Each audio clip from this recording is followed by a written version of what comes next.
Hello there. I have for your social studies assignment today to read the next little section of our book we've been reading. Today's about the Great Plains Native Americans.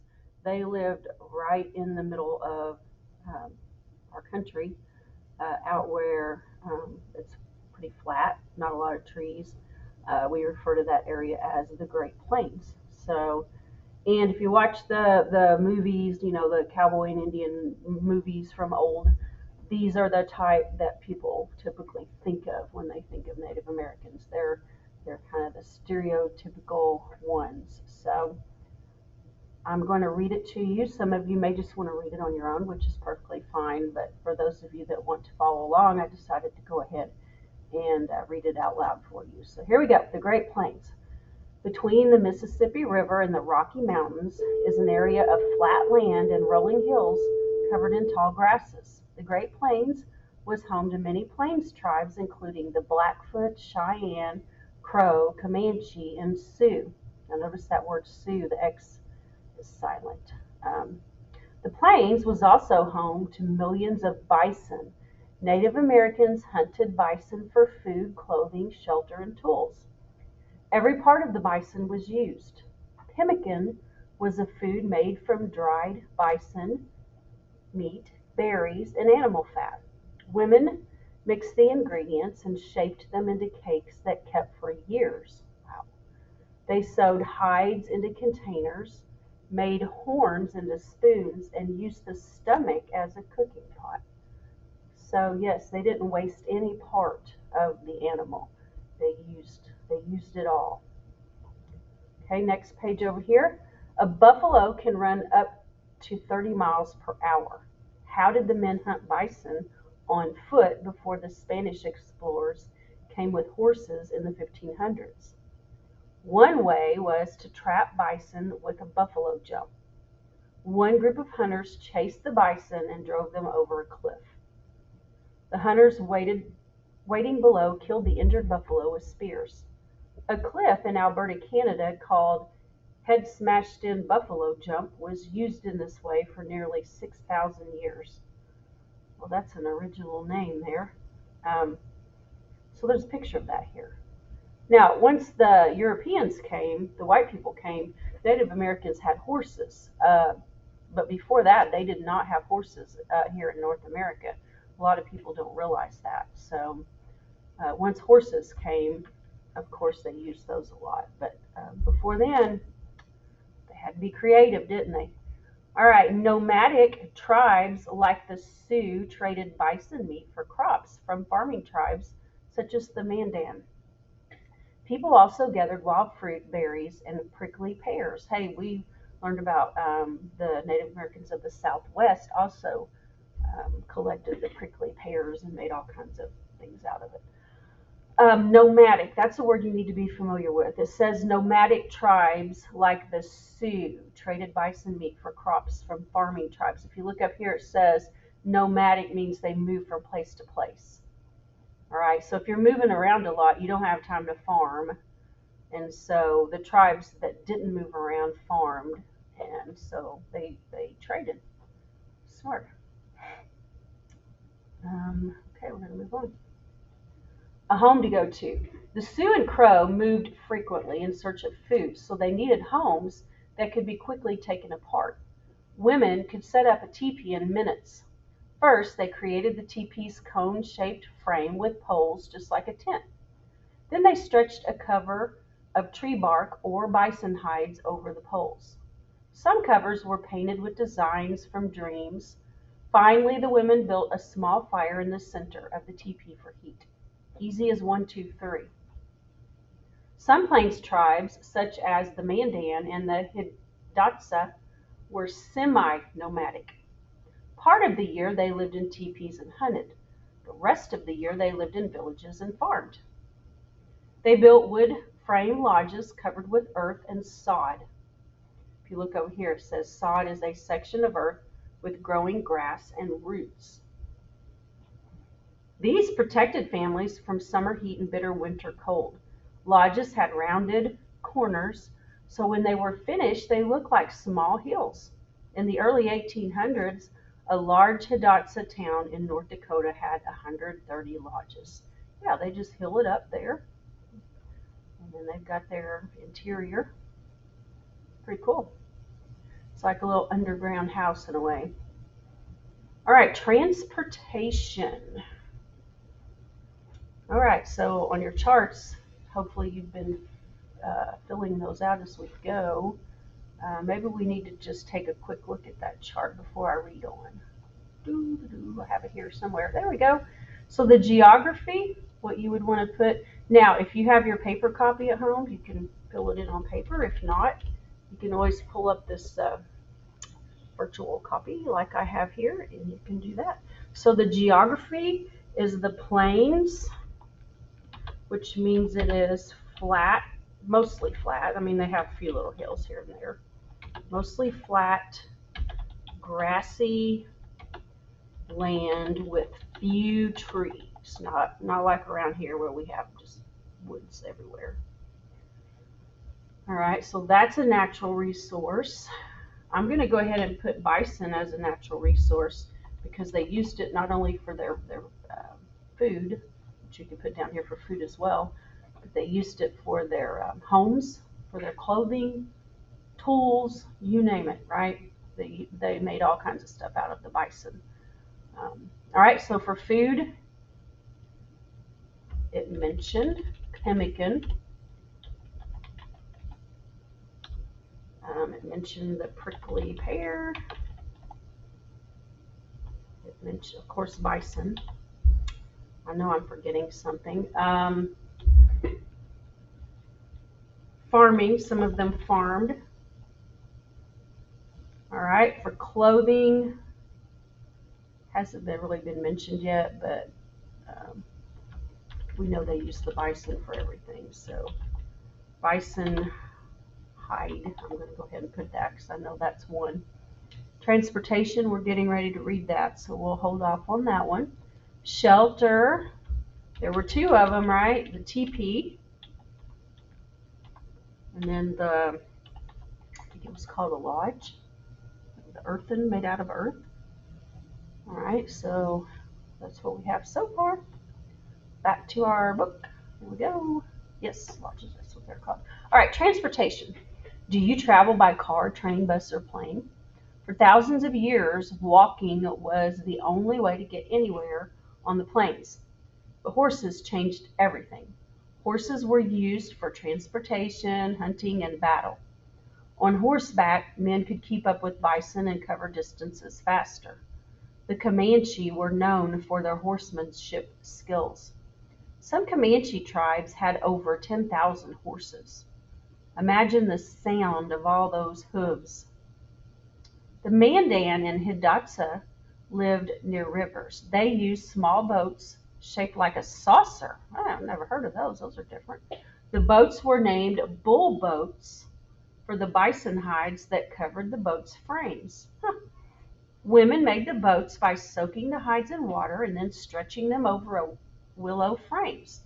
They used a mixture of animal fat and ashes to seal the cracks and seams. Cool. All right, here's another little thing that we need to read about up here in the words to know. A travois, the S is silent, a sled with two poles and a net. Now, we've learned of other tribes that used a sled type thing.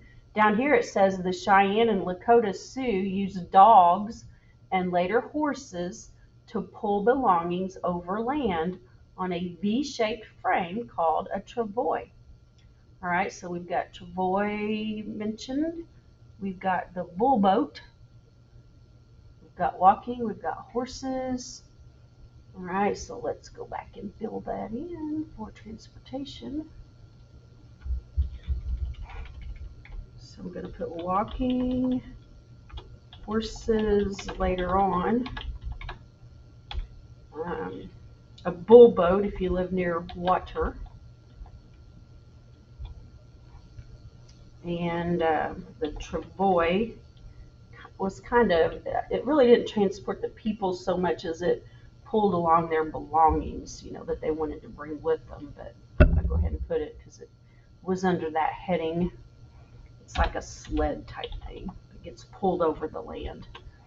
All right, and it's pulled by dogs, big dogs, or horses. All right, so we've got everything. We don't have much on the culture yet, so we'll probably read that next. Back to our book. Here we go. Next page. Clothing. All right. Do you buy your clothes at a store? Does your mom sew your clothes? Imagine if she had to make the fabric too.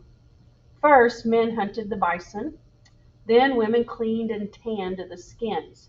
Tanning was a long process of scraping fur from the skin, then soaking and stretching the skin on a frame many times.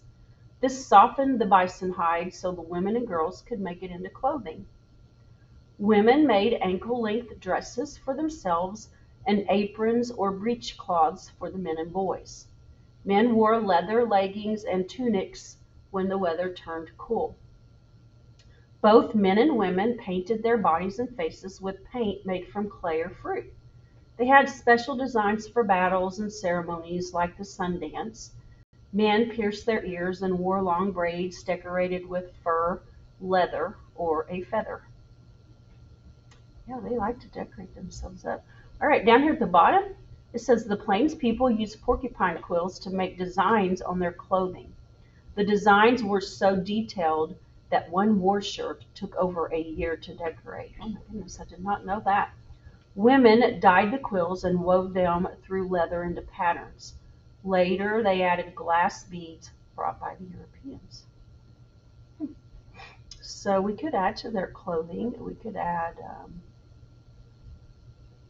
feathers, porcupine quills that they decorated it up with. So we can put bison hide. Oh, come on. There we go. Clothing. Oh my goodness. Porcupine quills, feathers. All right, so that was the decoration part. Could have mentioned the jewelry too, I guess. All right, here's some entertainment over here. Plains tribes are famous for the men's headdresses, especially the war bonnets made of eagle feathers. A warrior had to earn the right to wear each feather by acting with bravery in battle. So see, these are, like I said, these are the type, when you watch the movies, you know, they would wear these, and this is the ones people typically think of with the big feather bonnets. So that would be something you could add on clothing here in a minute. Children's games. Plains children enjoyed games that taught them important skills. Young girls had dolls and toy teepees, and boys had bows and arrows. Everyone enjoyed foot races, string games, and tying bison ribs together to make sleds. Shinny was a popular game, using curved wooden sticks and a ball. Children played in teams and used their sticks to hit the ball onto the other team's goal. Doesn't this sound like hockey? It sure does, doesn't it? Okay, Sacagawea is how I say this name. There's all different pronunciations of it, but I think a lot of people call it Sacagawea. So who knows? I don't know. Sacagawea was a Shoshone woman who traveled with the explorers Lewis and Clark when they explored the Great Plains, Rocky Mountains, and the Pacific Coast. She and her French-Canadian husband translated for them, showed them shortcuts, and helped them find food. So yeah, you've probably heard of her. All right, so we can talk about the children's games, Shinny, we can talk about the headdresses. So I'll go back to my chart, put in for clothing the big headdresses. Oh my goodness, I cannot type today. Are you kidding me? What is going on? Caps lock is on. All right, there it is. I thought I hit it. All right, and children's games. They played a game called Shinny, and it's like hockey, except not played on ice. Okay, back to the book. Here we go. Oh, that's it. All right, so we have the little crafts here to do if you just get bored and want something to do. This is kind of cool, though. Let me read this. Smoke signals. How did people communicate over long distances without phones, text messages, or email? Have you heard of smoke signals? The person sending a message covered a fire with a blanket and quickly removed it. One puff of smoke meant attention, and two puffs meant everything is okay. Three puffs of smoke signaled danger. Okay, they have sign language there. That's kind of cool. All right, parfleche, that was the container that they made of the bison hide. And then the shield, that would be an important thing if you were going to be in battle. All right, decorative cuts. The winter count. This is pretty cool. Let me read about the winter count. To record important events, the Lakota drew pictures and symbols of stars, animals, and people on animal skins. The decorated skin was called a winter count. Kids enjoyed listening to their elders retell stories from the winter count at gatherings. This is an important way the tribes passed down their histories through the generations. So they didn't have like letters and writing like we do, but they had picture writing. And so the winter count's kind of cool because like the first year they would make some symbols to indicate, what happened that year. Did they have a good crop or a big hunt or whatnot? The symbols stood for just different things. And it would make like a spiral, and that they would add to it, and it would get bigger and bigger. It would go around, and that would be kind of like their journal, I guess you could say, or their history of things that happened during that time period. And you can see that it is on a buffalo hide. Looks like it's still got the tail on it. So that's kind of cool. So we could add winter count to our chart because that's definitely in smoke signals. We could add that.